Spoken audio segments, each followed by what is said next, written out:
Добар ден. Пред крајот на годинава македонската автомобилска сцена заживеа. По подолга абстинеција представени се во 2 дена 2 нови модели. Кај нас пристигна рестилизираната Opel Corsa и електричното првенче на Шкода Ењак. Воедно, нашиот автомобилски ас Игор Иџа Стефановски ја прослави својата нова титула во Европскиот шампионат на ридско-брзински надпревари. Воедно и го представи својот автомобил со кого ќе се надпреварува идната сезона. Тоа е Ferrari F488 Pista. Мерцедес за светот го представи AMG CLE 53 Coupe, новиот перформансен модел кој е ставен на цилиндерска диета. Денеска имаме осврти на автономните возила, што тие ни носат, која треба да биде нивната улога и колку се реални во догледно време. Кинеските гиганти NIO и Geely се групираат околу концептот на напојувањето на електричните возила со технологија на промена на батериите. По американската премиера, енигма останува дали ќе дојде Tesla Cybertruck во Европа. Па да почнеме поред.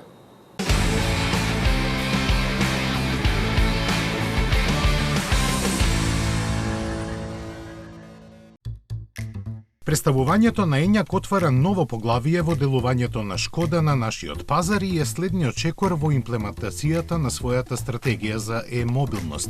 Електричните возила не се никаква новост под покривот на Порше Македонија. Оваа компанија неколку години вложува во мрежата на полначи и од вкупно 3 брзи полначи во нашата држава, 2 се лоцирани во импортерскиот центар. Шкода Ењак доаѓа со погон на задните или сите тркала. Има опсег што е совршено погоден за секојдневна употреба, покривајки од 510 до 560 км според циклусот WLTP. Покрај тоа, Ењак го развива емотивниот дизајнерски јазик на Шкода, истакнувајќи го новиот внатрешен концепт кој нуди избор на 5 дизајн селекции наместо класични нивоа на опременост и сосема нова структура на достапните опции. Со капацитет од 77 киловат-часови, со максимална излезна моќност од 210 киловати или 285 конски сили, вртежен момент од 545 ньютон-метри и погон на задните или сите тркала. Шкода во своето електрично првенче вгради респектабилно ниво на опременост, современ и практичен дизајн, технологија и симпли клевер решенија. Шкода Ењак се произведува во 2 каросериски форми – кросовер и кросовер купе. Влезниот модел на кросоверот чини 53.490 евра, додека за погонот на сите тркала треба да се издвојат уште 2.200 евра. Стилски поатрактивната купе каросерија е поскапа за 1.500 евра.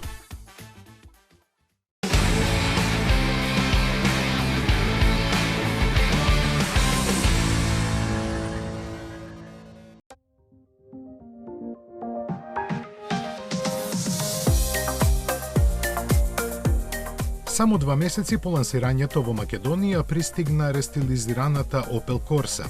Euroimpex гордо го представи едниот од најпродаваните мали автомобили во Европа, кој претрпе задолжителни измени кога моделот ќе достигне средината на животниот век. Сега предницата е во согласност на препознатливото лице на брендот Vizor, кој не само што и дава на Corsa визуелна идентификација со останатите модели од руселска им, туку ја прави многу посериозна. Димензиите останаа исти. Внатрешноста исто така претрпе нужни измени, додека фокусот е на подобрениот софтвер и инфозабавниот систем. За оваа пригода Corsa доби нов електрични и хибрид погони. Првично на нашиот пазар пристигнати се верзии со познатиот мотор на согарување PureTech од 1,2 литри од 75 и 100 конски сили, додека Corsa Electric и изведбата со благ хибриден систем од 48 волти се очекуваат во текот на идната година. На избор се 2 мануелни и 1 автоматски менувач. Понудата започнува од 17.400 евра па се до 23.320 евра за изведбата со автоматски менувач, 130 конски сили во високо ниво на опременост GS. Opel Corsa секогаш била миленик на македонските возачи и по се изгледа тој статус уште долго ќе го задржи.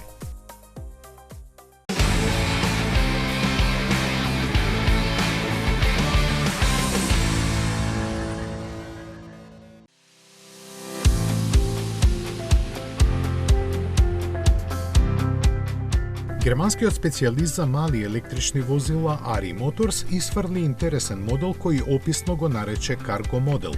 Со ознаката 345 ретро, овој мал транспортер кој наликува на легендарниот Piaggio Ape има 3 тркала и затворена кабина. Товарниот дел може да биде во разни изведби со 3 големини и волумен од 1,35 до 2 кубни метри, поделена задна врата и една или две странични врати. Носливоста му е ограничена на 325 кг заради што во повеќе европски земји за него не е потребна возачка дозвола за автомобил. Електромоторот развива едва и 4 конски сили, а може да постигне максимални 45 км на час. Со едно полнење на батериите за што требаат 5 до 6 часа, ќе помине околу 55 км. Цените стартуваат од 7.000 евра, а дел од опремата се камерата за возење наназад и греењето на седиштето и рачките за управување. Се разбира, потеклото на механиката е кинеско.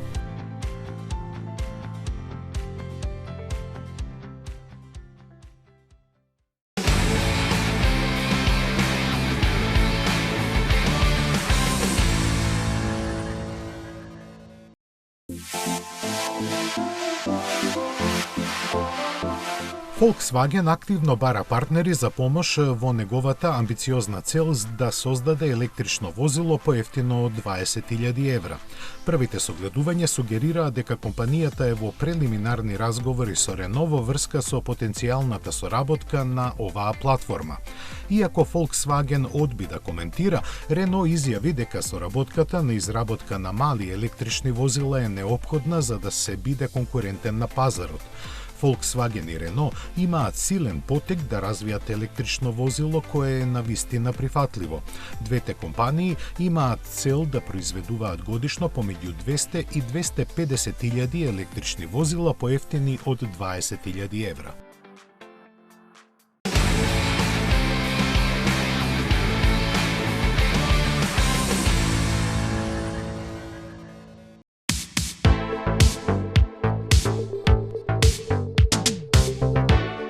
Дукати направи лимитирана едиција на Диавел во омаж на Бентли Батур.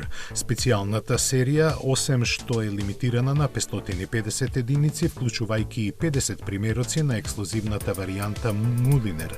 Ова е првата соработка меѓу двата бренда.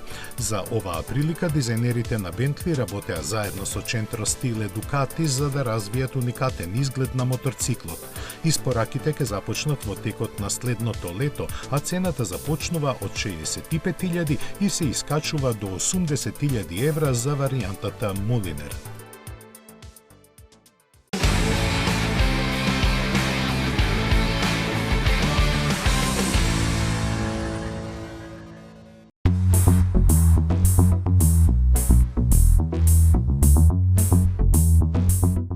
На неодамнешниот настан на кој беа представени плановите за идните европски модели, Toyota ја најави и хибридната верзија на Hilux.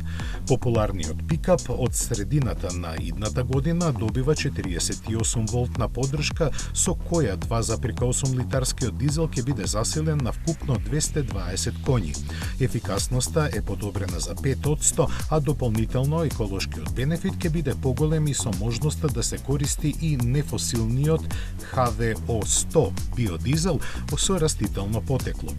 Од другите измени, погонската механика е облагородена со повеќе теренски систем кој ја вклучува 6 режими на вожење, а подобрена е и продноста низ вода која може да биде длабока до 70 см.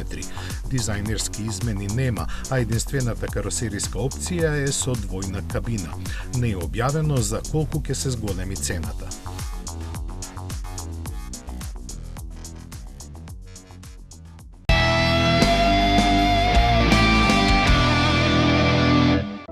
Кога ќе ве привлече нешто, а не знаете зошто.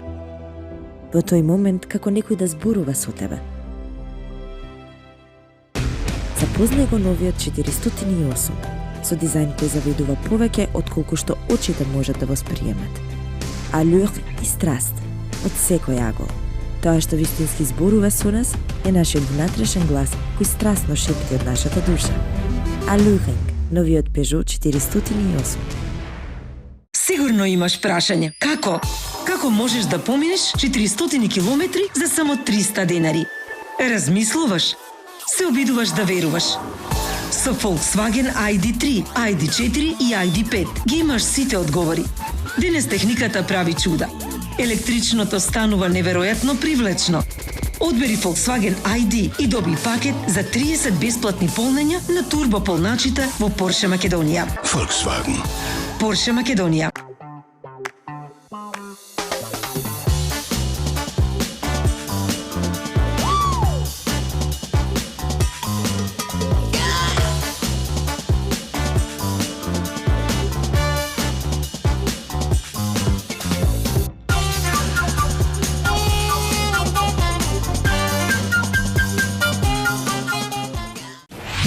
Метрополис, број 1 радиомрежа.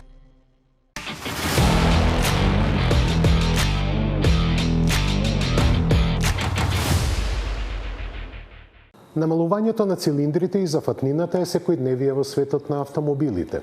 Од оваа мантра не се поштедени ниту ексклузивните верзии на штутгартската ѕвезда што ја носат ознаката AMG. На ваква диета ставен е најновиот производ Mercedes CLE Coupe. Наместо мастодонски, Мерцедес нуди реден 3-литарски мотор со турбополнач, засилен со благ хибриден систем. Од Нов Зеланд ни доаѓа традиционално концепираното чудовиште Rodin F0. Амбициите на марката да влезе во Формула 1 ги демонстрира покрај уникатноста и со V10 мотор засилен со 2 турбокомпресори и 1176 конски сили.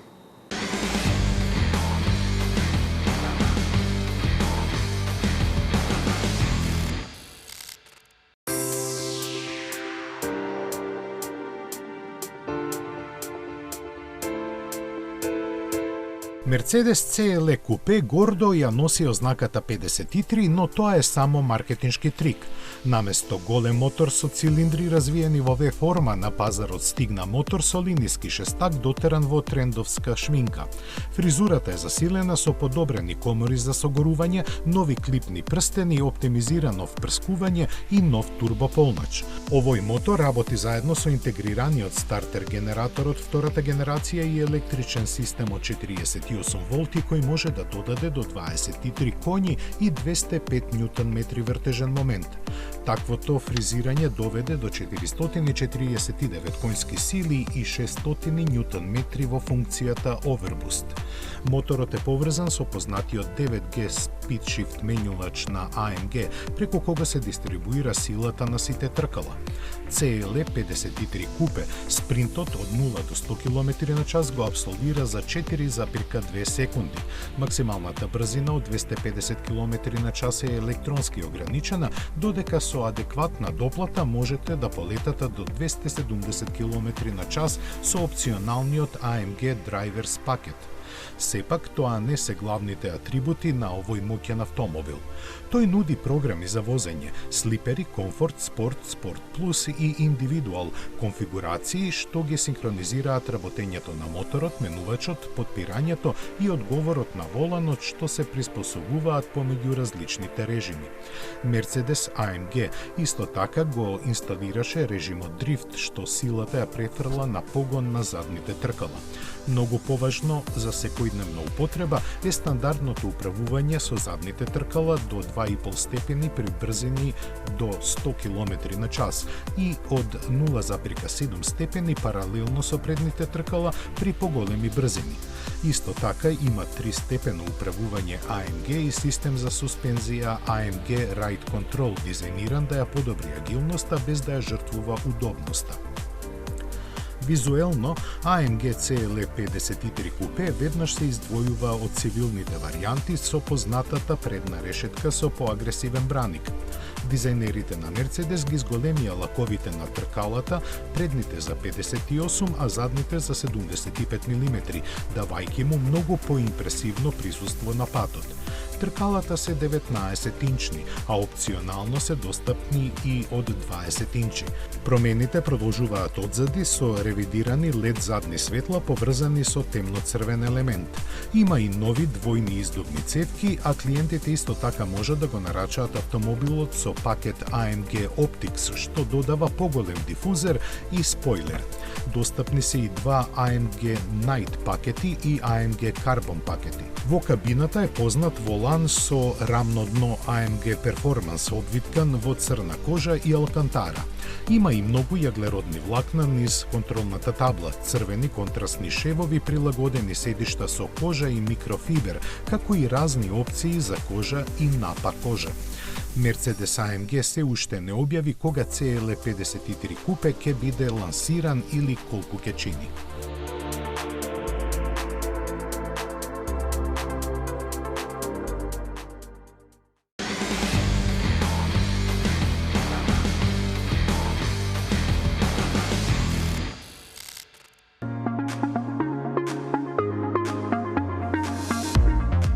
Со цел да ги демонстрира своите способности, амбициозната новозеландска компанија Rodin Cars, чија засега неостварена цел е да настапува во Формула 1, подготви монструм од автомобил. Не наликува на ништо слично на планетава, а такви му се и способностите. Нив ги обезбедува 4-литарскиот V10 хибриден мотор со 2 турбокомпресора и монструозни 1176 конски сили, кои ги испорачува при 9500 вртежи во минута. Со него Rodin F0, како што му е ознаката, треба да постигне максимални 360 км на час, додека забрзувањето допрва ќе го дознаеме. План е да се произведат 30 примерока од овој автомобил, развиен без ограничувањата на сообраќајните регулативи, се со цел овозможување врвно задоволство во возењето без лимити. Каросеријата, долга 5,5 метри, во целост е направена од јаглеродни влакна, дел од механиката, посебно ослонувањето од титаниум, а тркалата се од магнезиум. Напредни се и другите компоненти, заради што тежината е задржана под 700 килограми. Во план е лансирање и на атмосферска верзија на моторот, која со своите 750 коњи би се вградувала во некоја идна изведба на овој болид наменет за редовен сообраќај. Иако доскоро, кога ги објавија своите планови за настапување во Формула 1, ретко кој беше слушнал за неа, оваа компанија не треба да се потценува. Незиниот собственик, Дейвид Дикер, има информатичко царство и богатство кое се проценува на околу $1 милиарда. Мицубиши се гуши во Европа, но сосема добро се снаоѓа на далечниот исток. За таму ја лансира новата генерација на Тритон, пикап кого во остатокот од светот го знаеме како L200. Во фокусот се азискиот и австралијанскиот пазар, а уште не е јасно дали и кога ќе се појави во Европа. Матна е сликата и за Morgan XP1, првиот електричен модел на британската традиционална марка. За сега тоа ќе биде заморче за тестирање и синхронизирање на сите технологии кои се развиваат и ќе се произведуваат независно.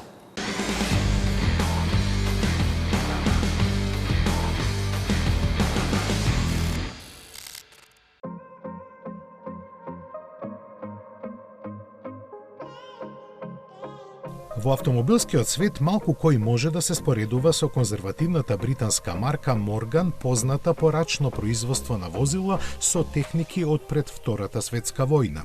Тие пред некоја година сепак преминаа од дрвени на алуминиумски конструкции, а сега решија да скокнат во иднината и подготвија електричен прототип. Настанат е на основа на моделот Super 3 со дизајн во традиционалниот дух на марката. Електромоторот со 134 конски сили се наоѓа во тунелот за трансмисија и го задржува задното единечно тркало, додека батериите се сместени во предниот дел во просторот за моторот. Имаат капацитет од 33 киловат-часа, а и се очекува да обезбедат автономија од околу 240 километри. Високата ефикасност е постигната со малата тежина од само 700 килограми и унапредената аеродинамика, за колку најдобро окажува коефициентот на отпорот на воздухот, кој е намален на 0,42 од 0,65 колку што изнесува кај бензинскиот модел. Од техничка страна, корекции се направени на подвозјето, а внатре е ставена нова инструментабла. Британците уште додаваат дека динамиката на возење ќе биде задржана на ниво на класичните нивни автомобили. Морган нема планови за конкретно производство на овој модел, туку тој во наредните 2 години ќе служи како тест полигон за испитување на електричните технологии. Компанијата годишно произведува помеѓу 400 и 600 возила за кои купувачите чекаат и по повеќе од 6 месеци од нивната нарачка. Идеја за производство електричен модел има уште во 2018 година, кога представија концепт со провокативен дизајн, но не можеа да ги реализираат плановите заради проблеми со добавувачите. Затоа сега целата погонска група е развиена со сопствени сили и знаења.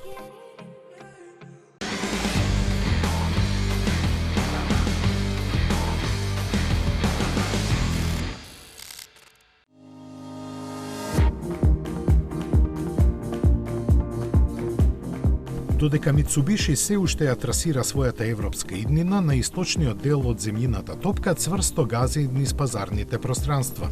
Таму, како дел од редовното обновување на гамата, беше подготвена новата генерација на пикапот Тритон, односно L200, како што беше позната на овие пространства, шеста од појавувањето на моделот пред 45 години. Светски популарниот пикап, кој во последно време малку загуби од славата и понатаму се произведува во Тајланд, а на негова основа идната година ќе се појави и новата Nissan Navara. Дизајнерски се одликува со моќни и цврсти линии, а клучните компоненти, вклучувајќи ја и шасијата, се нови. Ке се нуди со 3 типа на кабини, со исто меѓуоскино растојание од 3,13 метри за сите. Должината варира во зависност од изведбата, а висината на прагот на товарење е намалена. Ослонувањето е подобрено посебно напред, заради крутата оска со лиснати пружини назад не му е проблем да влече приколка до 3,5 тони тежина. За него е определен само еден мотор, но со 3 нивоа на силина.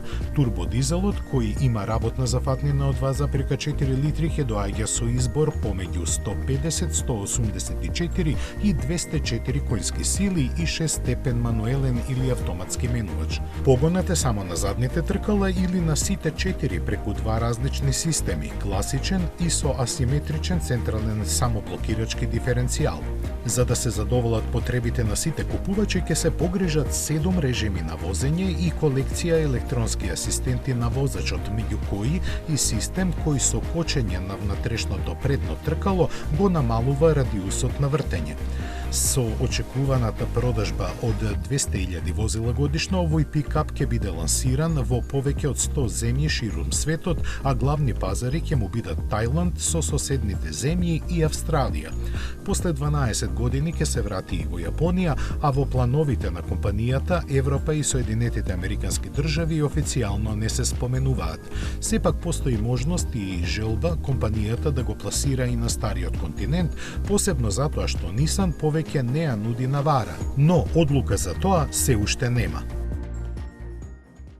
Многу напредни компании со душа чекаат да ни посакаат добре дојде во светот на автономните возила, меѓу нив и некои значајни производители на автомобили. Но луѓето уште се скептични и ќе останат такви уште долго време и покрај неспорните предности на ваквиот начин на транспорт. Еден од генераторите на автономијата се електричните возила. Две големи кинески марки, NIO и Geely, сакаат да го избегнат директното полнење на електричните возила со технологија која ќе ги заменува нивните батерии.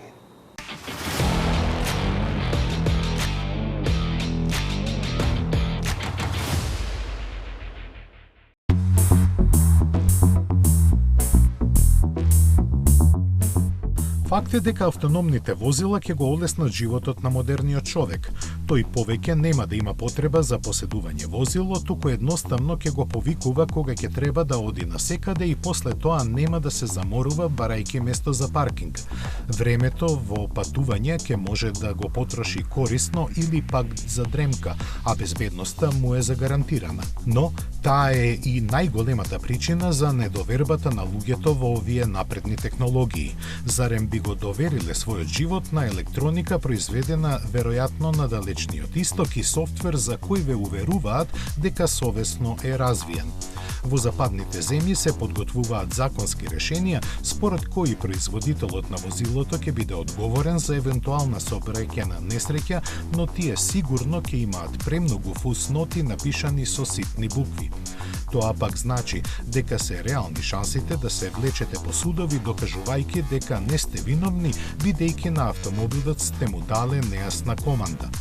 Голема придобивка од автономните возила е дека тие ќе ги исчистат градовите од сообраќајните метежи и аерозагадувањето. Затоа и изгледа дека целата приказна е поставена некако накриво, бидејќи фокусот на оние што ги поддржуваат овие технологии не треба да биде тие да се имплементираат во скапи лимузини, туку во јавниот превоз и доставата на стока.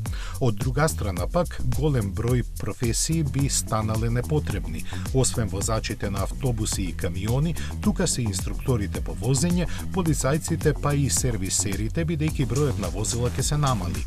Но затоа пак ќе се зголемат можностите за нивна злоупотреба, например за терористички акции. Како и да е, далеко е уште времето кога ќе мораме да се откажеме од задоволството да се вози автомобил и со него да се фалиме пред соседите и пријателите.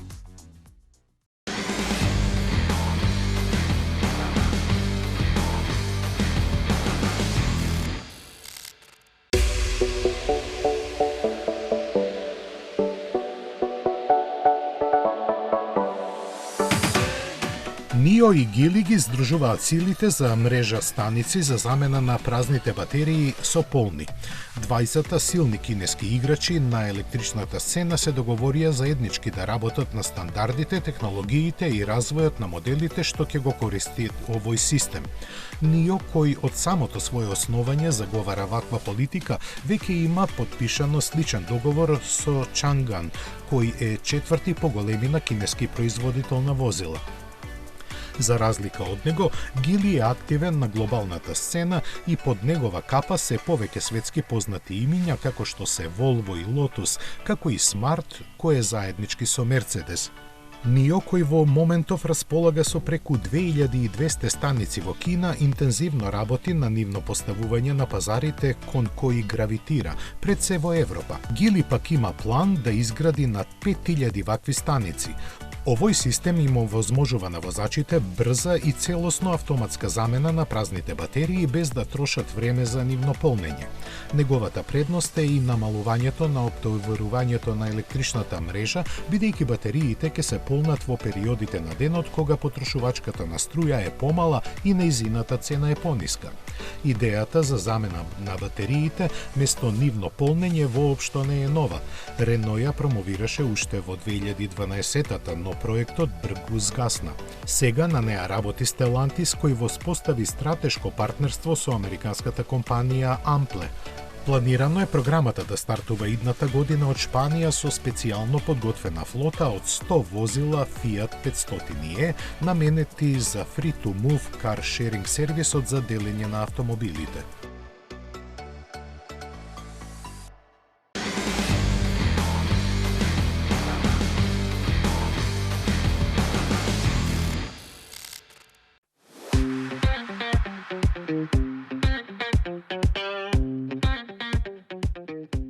Додека во Америка не престануваат брнувањата од тектонските промени на пикап сцената што Тесла ги предизвика со лансирањето на Cybertruck, во Европа за него има само едно прашање: дали воопшто ќе биде понуден на пазарот? Иако Илон Маск на секаков начин може да изненади, засега е многу тешко да се очекува да го пласира електричниот гигант и на стариот континент. Причини има повеќе, почнувајќи од склоноста на тукашните купувачи кои не се премногу наклонети на ваков експериментален футуризам, ниту пак на возила со толкави габарити. Проблем ќе биде и вкупната тежина која надминува 3,5 тони, заради што за Cybertruck ќе биде потребна возачка дозвола од С категорија, но најмногу безбедносните стандарди. Неговата масивна каросерија е направена од нерѓесувачки челик заради што е отпорна на куршуми, но убиствена во судар со други возила. Пешаците и велосипедистите да не ги споменуваме. За да ги исполни нормите, Cybertruck би требало темелно да биде доработен, за почеток да нема ниту еден остар надворешен агол, заради што ќе мора да се интервенира и во начинот на производството. Сепак, најголемата пречка за лансирање на Cybertruck во Европа е чисто комерцијална. За него во Америка владее толкав интерес, кој со години сигурно нема да спласне за да остане некоја количина за извоз. Очекувањата на Тесла се да се достигне годишна продажба од 250.000 примероци кои би го сместиле на четвртото место во пикап сегментот од скоро 3 милиони возила годишно. За споредба во Европа, вкупно се продаваат нешто над 100.000 заради што и понудата е сведена само на неколку модели. Илон Маск еднаш изјави дека за тука треба да се направи помал модел, но никогаш повеќе не го спомена тоа. Како што стојат работите, Тесла Cybertruck нема да дојде во Европа. Нема да изненади доколку прчкото Илон Маск би дал некоја ветувачка изјава за компатибилен модел за Европа, но тоа би било само перчење. Ние напорно работиме секојдневно да ве храниме со информации од светот на автомобилите, на најпосетениот сајт за автомобилизам во Македонија. Ние ви закажуваме следна средба за 7 дена. Во секое време можете да не сретнете на www.automagazin.com.mk. До гледање.